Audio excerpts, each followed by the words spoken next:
নাও এখন রান্না করব টুনা ফিশ। তো এখানে আমি পেঁয়াজ আর কাঁচামরিচ একটু কষে নিচ্ছি।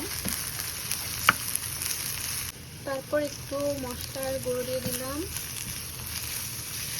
তারপর একটু টমেটো কুচি দিয়ে আমি এটাকে আবার ভালোভাবে কষিয়ে নেব। দেন এখন আমি টুনা ফিশগুলো দিয়ে দিচ্ছি। এখানে আমি দুইটা ইউজ করতেছি।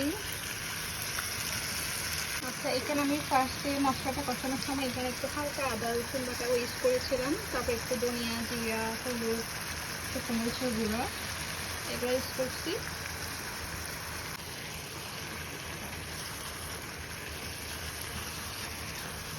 আজটা একটু মিডিয়ামে রেখে এখন এটাকে আমি রান্না করে নিব। রান্না শেষ, এখন আমি উপর দিয়ে ধনে পাতা দিয়ে দিচ্ছি। আর এটা গরম ভাতের সাথে খেতে অনেক অনেক টেস্টি হয়। সি